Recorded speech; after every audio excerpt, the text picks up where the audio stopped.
Over the past 7 days, I used the Samsung A55 to see if one of Android's premier mid-range smartphones is a good buy in 2024. Suffice to say, I was completely blown away by the performance, but is it enough to pull me away from iOS and iMessage?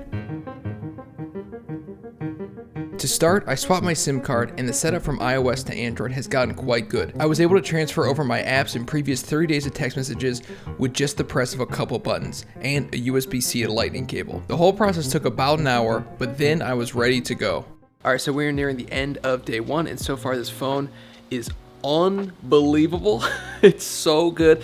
The other thing I really haven't tested out too hard is the cameras, but upon initial day one stuff, this phone has been absolutely fantastic. It is really a remarkable phone. It's shocking that it's so cheap, even brand new. The day-to-day usability has been fantastic. Battery life so far, I'm at 63% remaining. It's just been a fantastic phone, and I've really enjoyed using it. Hopefully not too much though. That's the problem. I keep testing out phones that are like so nice that I just keep using them. Workout done. Look at that color. Color's sweet. So sweet. Feel good?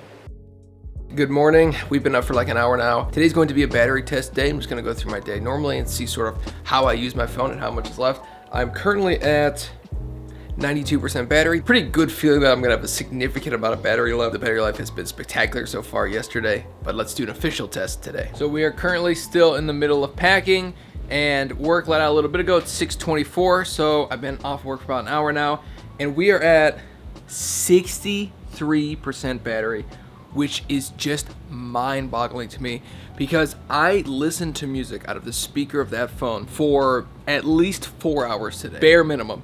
And the fact that it's got over 60% battery and I have 4 hours left of my day, I'm going to extend this into tomorrow because that's without a doubt 2-day battery life. All right, so final check-in for the evening, 11:05. We are at 52%, so we're gonna let it ride and see how long that this battery takes me, hopefully more than one day. One thing to note is that, of course, I've been on iPhone for a very long time, so I've had several people today already tell me that they're mad that I'm on green bubbles. I think I've had 4 people complain about the green bubbles, but it is what it is. I've really enjoyed this, and one of the things I've enjoyed the most about it, and I'll go into it more tomorrow, is the way you can customize your launcher. Obviously, one of the largest differences between iOS and Android is the amount of decisions the end user is allowed to make.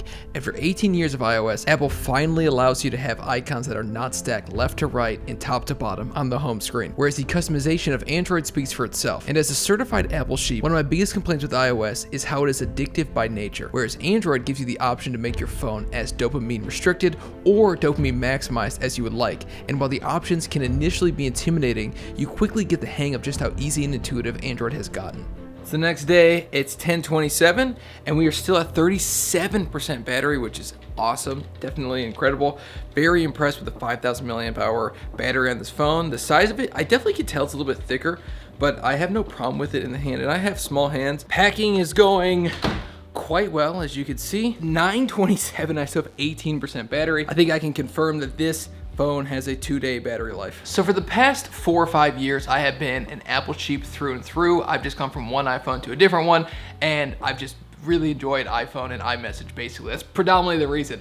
I've always said that if I could have iMessage on an Android phone, I would almost certainly use an Android phone, and the reason is because of the customization. This right here is called O Launcher, and I downloaded this. It's a very minimalist aesthetic, and all it provides you is the time, the date, and then you could choose 4 apps.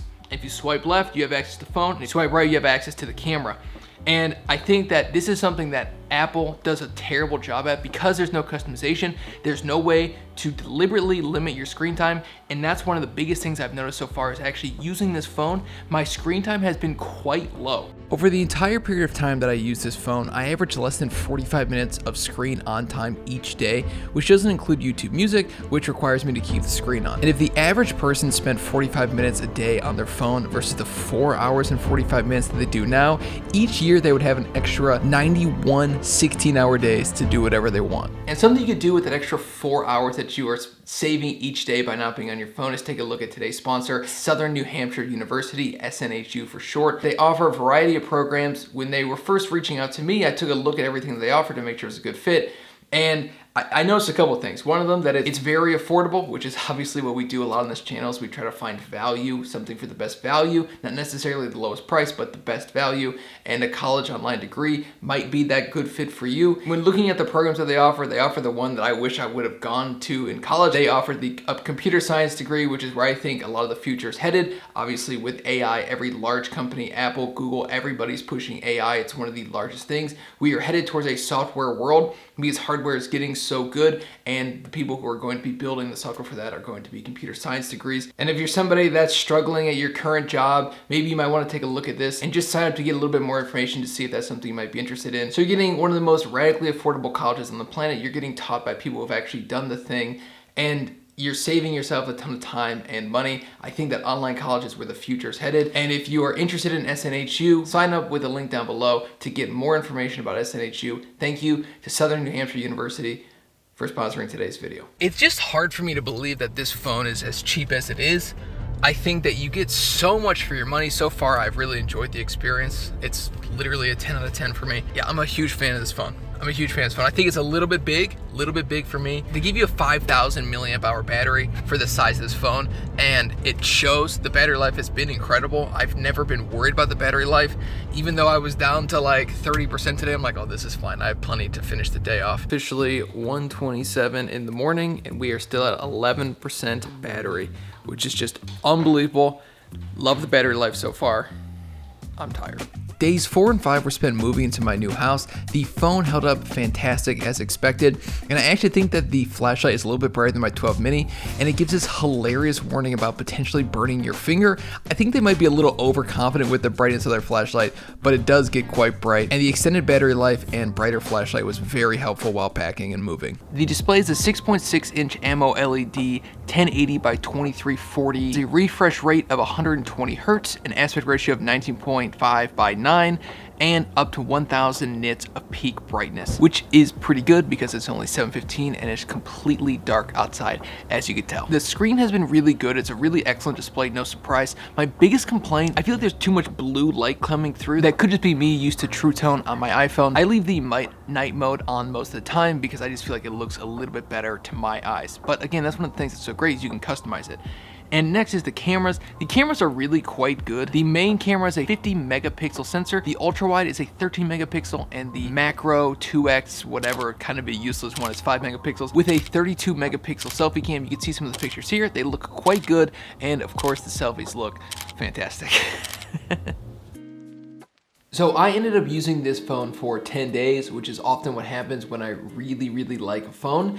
And these are my final thoughts. The cameras are really good. They don't quite hold up to an iPhone's camera. I like the way iPhone takes videos. I think it's vastly superior. In terms of the photo quality though, the photos are basically on par. Any mid-range phone with a camera over the last couple years is gonna hold up. And obviously with this being a new phone, this camera holds up quite well. The 3-camera array just holds up spectacularly. In terms of overall design aesthetic, I think this is a very, very attractive phone. I love the way this phone looks.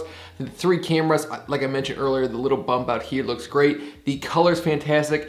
I know it's like kind of purple pink, but I do think it's a sharp looking color, especially when it catches the light right. It sort of can be a rainbow effect sometimes. This is one of the best feeling phones. I've had it in my hand. The only complaint is that it's a little bit big. I'm an iPhone mini guy, so I like them a little bit smaller because I got tiny little hands. So that's my only complaint really with this phone, is just the size. The screen is fantastic. The front facing camera is okay. I mean, at the end of the day, I don't really take hardly any selfies anymore anyways. I'm a 29-year-old man with 2 kids and a wife. What am I taking selfies for? And the speaker is fine. The speaker microphone come out of the bottom of this one port here. It's fine. I often found myself using my XM4s over just listening to the speaker. I just didn't find it all that fantastic.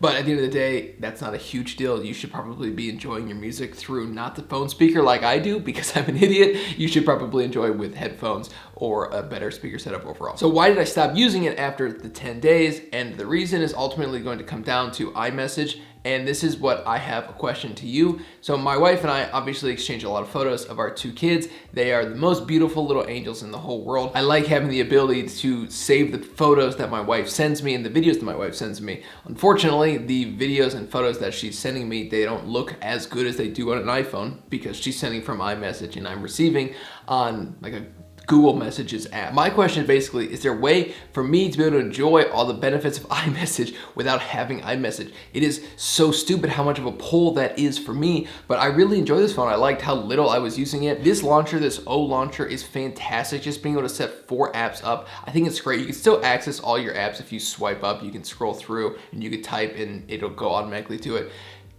This is awesome. I really enjoy this phone. My only hiccup is being able to send photos and larger messages like videos to my wife and receive them, because she can send them through a text message, and that's like the easiest way for us to communicate, because that's how we communicate when we're not face to face. So how can you do it better? Ultimately though, this phone is fantastic. I enjoyed this phone more than any iPhone recently that I've been testing, honestly. I really liked it. The only thing holding me back is the stupid blue bubbles, and I wish there was a way to get around that because it's just, this phone was fantastic. But thank you for watching. This has been Scott with Techno Eclipse. If you like this video, hit subscribe, hit the like button, leave a comment. If you don't like this video, leave a comment. Tell me I'm bald or something stupid. All right, I'll see you guys in the next one. Thanks for watching. Peace out.